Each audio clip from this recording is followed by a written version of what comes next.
Hi, welcome to a special episode of the Stress Knits podcast. I am Stacy, also known as Stress Knits on Ravelry and Stress Knits Yarns on Instagram. I am an indie dyer from Metro Detroit, and this is my channel where I talk about all things knitting and other crafts that I'm diving into. So, today I am talking about something that is very near and dear to my heart and I think is a very important conversation to have. It is, it's kind of on the tails of Amy of the Stranded Dye Works podcast and Ellie of Skein. We're talking about yarn substitutions, and we're also talking about yarn elitism and yarn snobbery. And so, yeah, I'm really excited about this. I've thought about this for a long time. I have pages of notes and we'll just see how it goes. I've tried to record this before, but I got really rambly and I didn't know what I was saying, and it just didn't feel right, so we're gonna try again. So, like I said, I don't know if I said this, but I've recorded this intro multiple times. So, we're just bear with me, which is funny enough, it's on my coffee mug. So, this is a special episode that is airing on Patreon for my patrons first. And so if you don't know what that is, it's a way to financially support your favorite creators who create content for you for free. And so my YouTube channel will remain free, ad-free, all of that jazz, because of these amazing people who choose to give their hard-earned dollars to me because they enjoy what I'm making, and that means the world to me as a creator, and I just appreciate it so much. If you are wanting to do that as well, there is a link down here and you can check it out, donate anything from $1, and yeah, so if you think about it, if you donate $1, it's about 25 cents an episode. I try to do an episode every week. There are some times where I fall short of that, but life with an 8-month-old and moving, it's just been crazy. I think I still did that though. I don't know. But things happen, and I feel like everybody understands that. So, yeah. And these videos will air first on Patreon, and then they will air second on YouTube for everybody. And that's because of my wonderful patrons. So really huge thank yous to all of you who support me that way. So there's that. I never know how to end that. I always feel like it's really weird, but we're just gonna keep going. So when we talk about yarn snobbery and yarn elitism, I'm not talking about people who only buy indie dye yarn or Clinton Hill cashmere or whatever. I'm talking about people who think that they're better than other knitters just because of what they knit with. And spoiler alert, I have knit things out of really nice yarn that didn't turn out great. It's just how it goes. Good yarn does not make you a good knitter. Practice makes you a good knitter. So when I'm talking about yarn snobbery, I'm talking about people who think others are less than them because of the materials that they use, whether it's yarn or needles or notions or anything like that. It shouldn't matter what we use. And I also think it's important to mention that it's important to not get mad at those people who choose to spend their money on expensive yarn. So I think it goes both ways. Yes. So I think it's important to keep in mind that people can spend their money on whatever they choose to, and we just don't have to be jerks to each other about it. And that's really something I think that's important to keep in mind. I've definitely fallen into the trap of buying something because it's like what all the cool people have, and then I just don't really like it, and it's fine. For example, it's usually hedgehog fibers with me. There are colorways that I love of hedgehog fibers, but there were a few that I bought just because everybody else was buying them, and then I just de-stashed them because I didn't like them. So I think it's important to knit with what we love and what we can afford, and yeah, to just not judge those who can't do what we do or can't or choose to pay for something that we would never pay for. Because I think we all kind of fall into those camps at some point with something in our lives, whether it's yarn or cars or clothes, whatever. So what we're going to talk about is yarn substitution. And this has been on my mind because there have been a lot of patterns that have come out recently or have come into the podcast world and have gotten a lot of attention, and they use usually expensive yarn. And so I'm going to get into some of those specific patterns at the end and talk about yarns that I've found that could be good substitutes. But let's talk about how I decide what I'm going to use when I look at a pattern and it's just not something I can afford or not something that I want to use. So where I start is I look at the weight of yarn, the fiber content, and the yardage. And that will give me a pretty good idea of what I need to use. So if it's Brooklyn tweed and it's 140 yards of worsted weight, 100% non-superwash wool, I'm going to look for something very similar. And usually my go-to Brooklyn tweed substitution is Quince & Company. It is a different spun type, so Brooklyn Tweed Shelter and Loft and Quarry are all woolen spun, which means they have more air, whereas Quince & Company is more worsted spun. Can you tell I'm not a spinner? Worsted spun, which doesn't have all the air and is, I think, a more rounded yarn. If that makes sense, but it still does the exact same thing, and it's about half the price. And then if you want to go even further, I don't have a skein of Quince & Company with me, otherwise I'd show you. If you want to go a step further, there's Amazing Wool of the Andes by Knit Picks, and I think this retails, let me find it, I have it somewhere here. It's about $3 a ball. And yeah, so this is 110 yards and this is 140, and this retails for $14, I think. Yeah, about $14 a skein compared to $3 a skein, and then Quince & Company is $8.50 a skein, so it falls right in between. And so that's a big difference in money.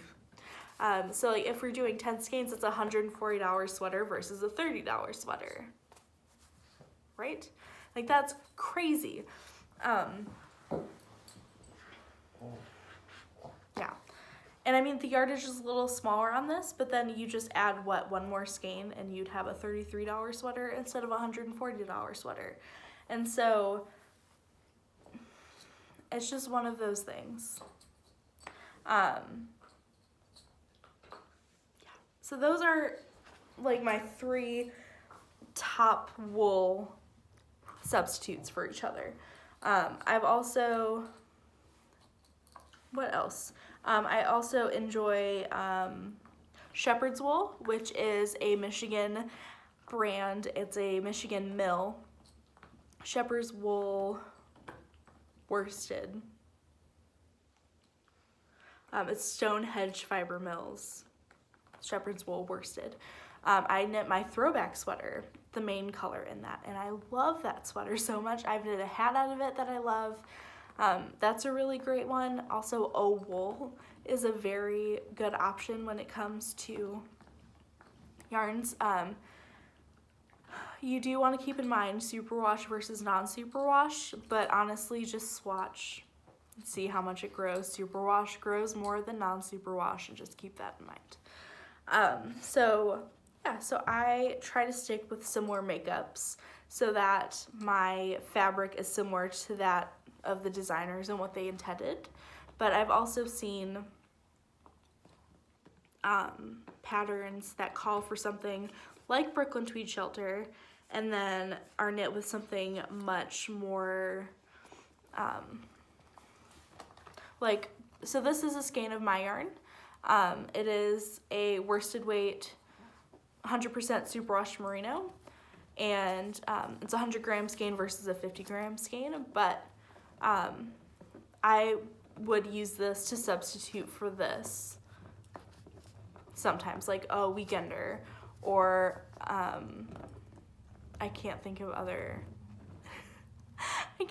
sweaters right now. I'm just knitting a weekender, that's why. But again, this is indie dyed yarn is very expensive, and so you also just want to keep that in mind. And I knit with my own yarn because it's my own yarn, and I understand that that's a privilege, and so yeah, it's just one of those things. Yeah, but let's talk about how to use Ravelry as a resource for this. So Ravelry has this amazing feature where you can find what other knitters of that pattern used. So there's the little bar at the top when you get to a pattern page, and you click like the little 2 or 3 dots, and it'll say, what does it say? Yarns used. And so you click on that, and all of the yarns pop up, whether it was used 100 times or 1 time. You will see what people use. So there's like, usually if it's a Brooklyn tweed pattern, you will see Wool of the Andes pop up. You will see Quince & Company Lark pop up, because they're all very similar yarns. It's a really cool thing, and that's how I've been able to process it in my head, what works for what. And this doesn't just apply for sweaters, this applies for all knitted items, but I'm talking about sweaters because they are definitely one of the more expensive things that we knit, unless we're knitting like a huge shawl. But it's definitely a big investment, whether you're investing the $30 or you're investing the $140. It's a lot of money. And you want to make sure that's something, A, you love, and B, you're gonna wear. And so I think that's the more important part than whether or not you have the cool, hip, trendy yarn. So like I said, similar yarns for Brooklyn tweed, or not similar yarns to Brooklyn tweed, but similar yarns that are in the same vein as Brooklyn tweed, or what I would substitute if something like this popped up as the suggested yarn in a pattern, would be either just using Brooklyn tweed, Quince & Company, shepherd's wool, worsted, Wool of the Andes, or Patons, and wool. Patons Croy is a sock yarn, but Patons wool is a very affordable, nice yarn. I definitely think it gets a bad rep because you can find it in big box stores like Joann's and Michael's, but it's a really nice yarn. I have a hat knit out of Patons, and it's pretty great. I don't know where it is because I packed everything, but it's a very sturdy hat. And socks that I knit, a friend of mine, she loves them, and they're very sturdy. So I think it's very important that we stop looking at labels and prices and thinking certain labels are better than others, and that price means that it's better, because no. And I'm specifically talking about wool blends, because that's what I prefer. I have nothing against acrylic, nothing against plant-based fibers. It's just not something that I personally reach for, and I think there's a place for it. It's not my thing, so that's why I'm talking about wool specifically. So people usually think wool equals expensive, and it just doesn't, and I think it's important to keep that in mind. So when you think about indie dyed yarn is very expensive, and as an indie dyer, like, I understand that, but also I understand the amount of time and effort and brain space that goes into being an indie dyer, so I understand the high price point, but it's not always affordable. There are plenty of friends of mine who I'd love to support more than I do, but it's not affordable for me. Luckily, I have friends that do yarn swaps with me, and again, a very privileged thing. but that's not always the case. So you can have your favorite indie dyed yarn. You could also use something like Madeline Tosh, Malabrigo, Knit Picks, Stroll and Felici, and Stroll Tweed are really great. My daughter's crying. We'll see how this goes. I also think wool is a good substitution for indie dyed yarn as well. So just keep that in mind. And so let's talk about specific patterns that are going around right now that are very expensive. So first is the Turtle Dove sweater. The Turtle Dove sweater is it's by, is it by Melissa or Lisa of Espace Tricot? I'm not sure. She just went down, so if she's crying, she's just frustrated that she's down. It's fine, I promise. It always stresses me out when other people can hear my baby cry. It's just one of those things. But the Turtle Dove sweater, I want to say it was by Melissa, but I'm not sure. It's knit out of Wool Folk Luft, which is a bulky weight, and it retails for $16 to $18 a skein. And based on the yardage required, it's about $126 to a $200 sweater. That's a lot. That's an extravagant sweater. So yarns that I found that were similar and are cheaper are Knit Picks Wonder Fluff, which is $9 a skein, and it's alpaca and about 40 more yards than Wool Folk Luft. So I think that would be a really great substitution. Also, Garn Studio Drops Air is $10 a skein, also alpaca. Barocco Cantina, which is $10 a skein, and that's wool. And so for the sweater, you're just gonna wanna look for a bulky weight yarn with a lot of drape.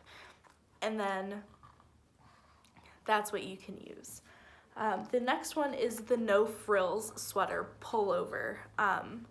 Pullover, I've seen more than the cardigan, but I also really love the cardigan.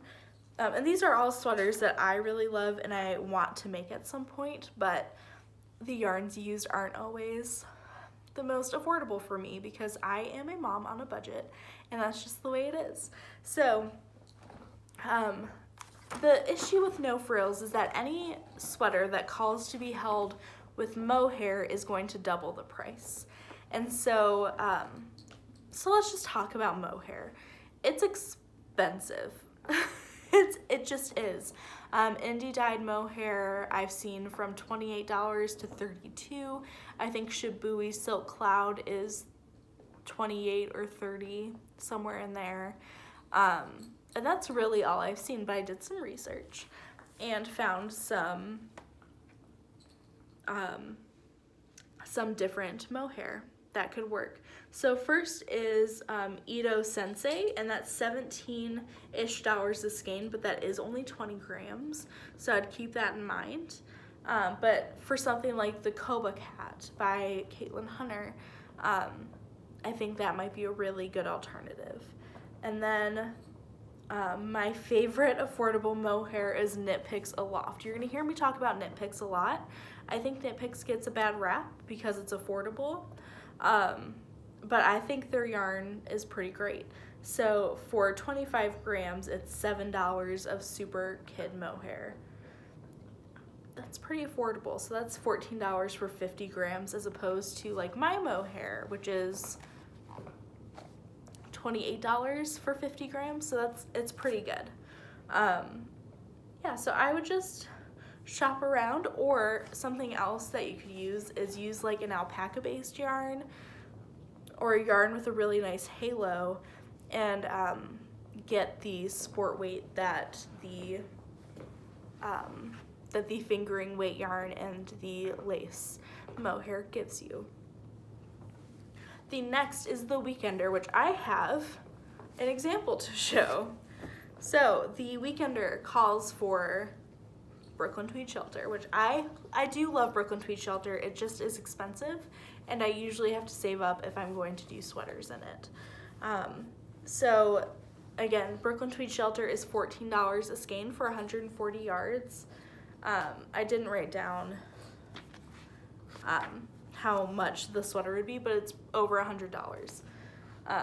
And I'm also talking about all sizes, but another thing to keep in mind, and I wish designers would keep in mind, is that people who have to knit larger sizes need to buy more yarn, and that just makes it more expensive. So there's also that component of it. So weekender. So like I said, I would use Quince & Company Lark, which is $8.50 for 134 yards, and Wool of the Andes and Wool of the Andes Tweed, which are $3 and $4 respectively, for the 50 grams, 110 yards. So here are two examples that I have in my stash. These are going to be hats, but the more that I touch it, the more that I want it to be a sweater. It's actually pretty nice.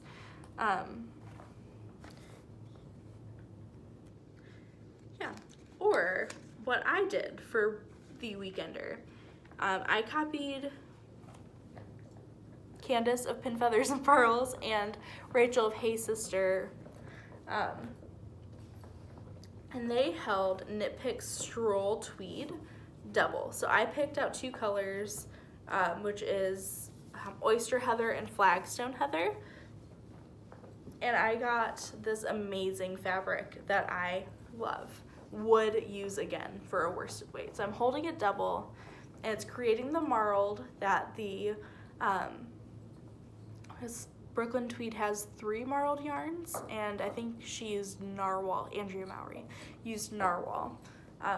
So it has that marled effect, but I also bought this yarn when it was on sale,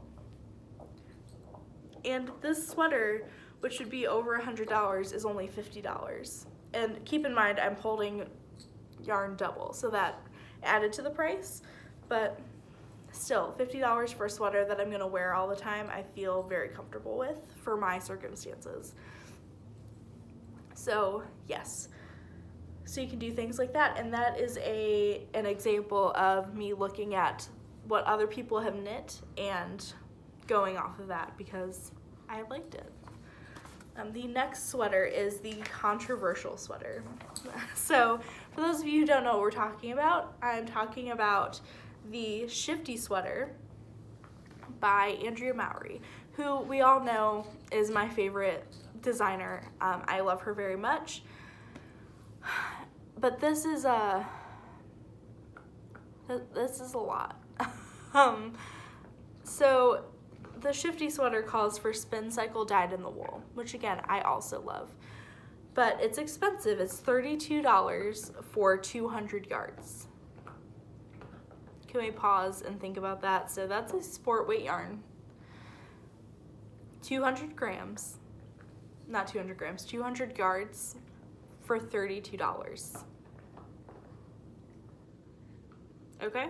That's expensive. That's out of most people's budget.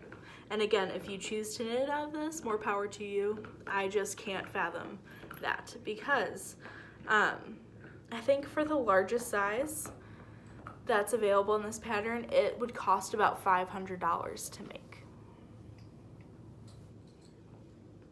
And for me, that's to the point where I'm going, did she think about that? Like, did it cross her mind how expensive it is? It's a little disheartening, but I have found some nice substitutions for this, and also have an idea for how I'm going to knit it because I love the sweater. I think it's beautiful. And I do love spin cycle, but again, I could never knit a whole sweater out of it. It's just out of my price range. But I know some people who are knitting one, and I am just in love. I'm in love with the sweaters. So things that you could use instead would be Crazy Zabber Ball, which is $24 for a skein, which again is still expensive, but it's 459 yards. So that's a different price. And then Stonehenge Fiber Mill mill ends, which are $12 for 230 yards, which I think is amazing. And it has the very similar spin cycle marled twist with gradual color changes. So I think that is a really, really good substitution.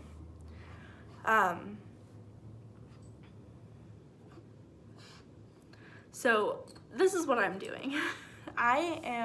Because again, I really love the sweater and I really love Spin Cycle, but for me, the 500 just isn't, or even like 250 is like how much the smallest would cost or something along those lines. Like it's there. So what I'm doing, because I love the effect of Spin Cycle, I'm choosing to buy a different base color and only use Spin Cycle for the pops. So again, I'm still going to be spending money more than I normally would. But, so I'm gonna use something like Quince & Company, their sport base, or I might use my own sport base, or something like that that's gonna cost me less money.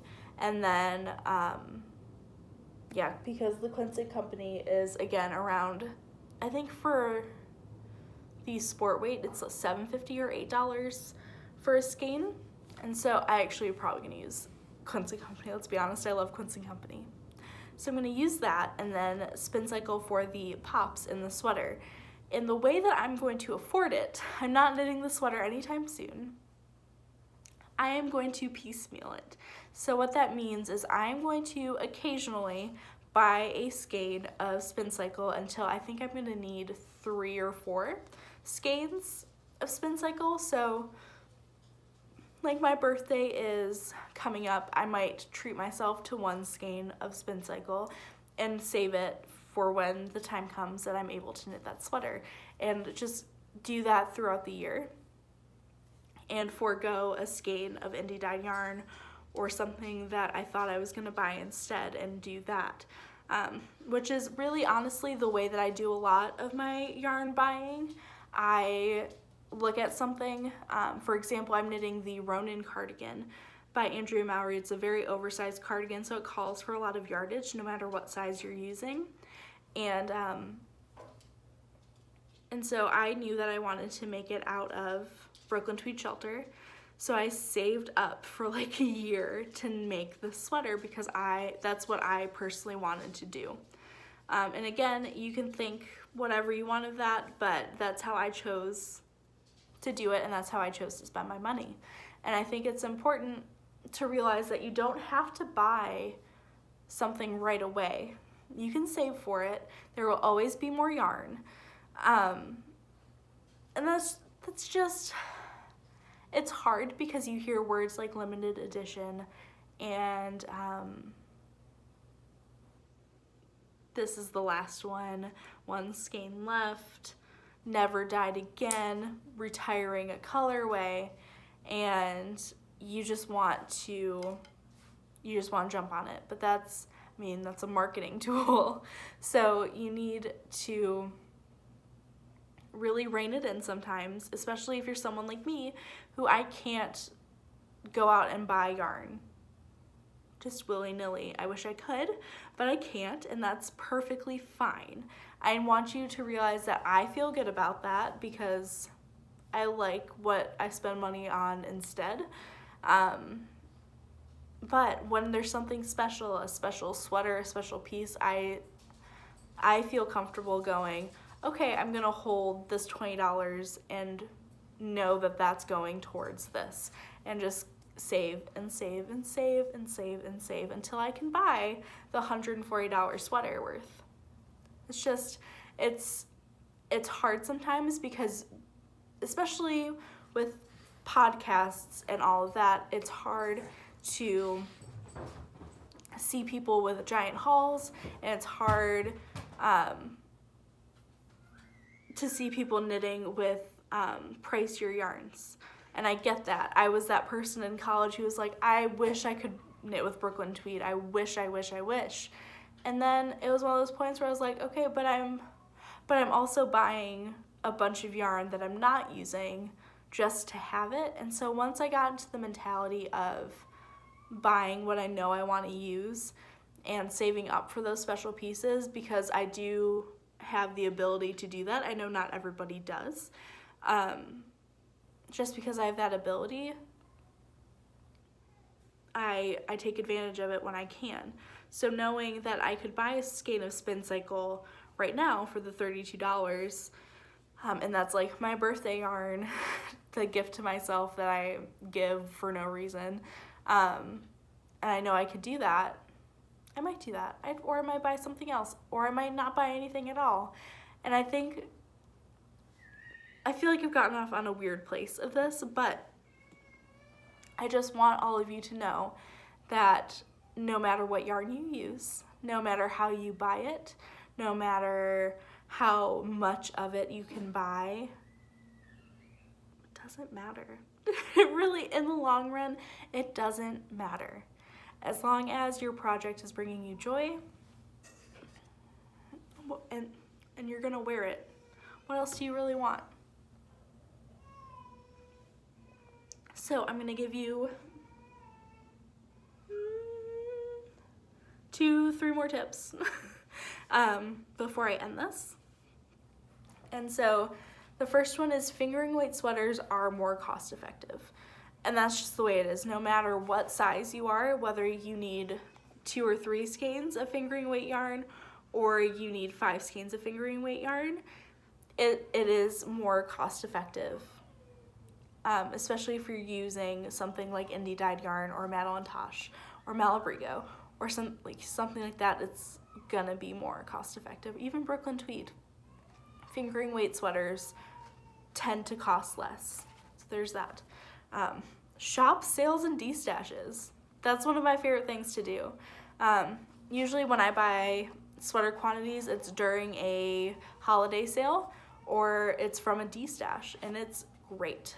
Ravelry destashes are wonderful. There are destashes on Etsy. So just do some research and look around and see what you can find. And my personal favorite is ask for gift cards on holidays. I very few times have people taken me up on this, but when people ask me, well, what do you want for Christmas or your birthday? I always go a Brooklyn Tweed gift card or a Quince & Company gift card, a Knit Picks gift card. Just something like that that's gonna make it easier for me to purchase something, because that way I get what I want and I'm not just telling somebody I want yarn and I'm getting something that I'm not gonna use, which bless them. Non-knitters try really hard and it's so sweet. But that way I'm gonna get something that I know I'm gonna use and that I can show them, like, I made this sweater. This is from the gift card that you gave me. Like, this is the yarn I bought with that. Like, it's a really, really cool thing. Yeah. So I hope all of this made sense. I hope that you feel good about it. I just think we need to stop acting like what materials we use makes us a good knitter or a bad knitter, because that doesn't exist. We knit because it feels good. We knit because it's fun. We knit because we enjoy it. My daughter is up for real this time, so I gotta wrap it up. Yeah, so don't feel guilted into buying something to fit into a club. Don't feel the need to make the $500 sweater if you don't like it. You don't have to. There are plenty of things that were really popular that I was like, I just don't like it. And that's fine. That's okay. This video went a much different direction than I thought it would, but I hope that you got something from it. I hope that it made sense. Yeah. Now that I've been touching this wool of the Andes, I might go get a sweater quantity of it. And I want you to keep in mind that these are just yarns that I use personally, that I know of, and also are readily available in the US. I know things like Holskarn and I don't know, other stuff like that is available overseas. I'm just not very familiar with that. I would definitely check out Amy of the Stranded Dyeworks podcast for more information on that. So once again, thank you to my patrons on Patreon for making this possible. I hope you have a wonderful day, and I will see you next time. Bye.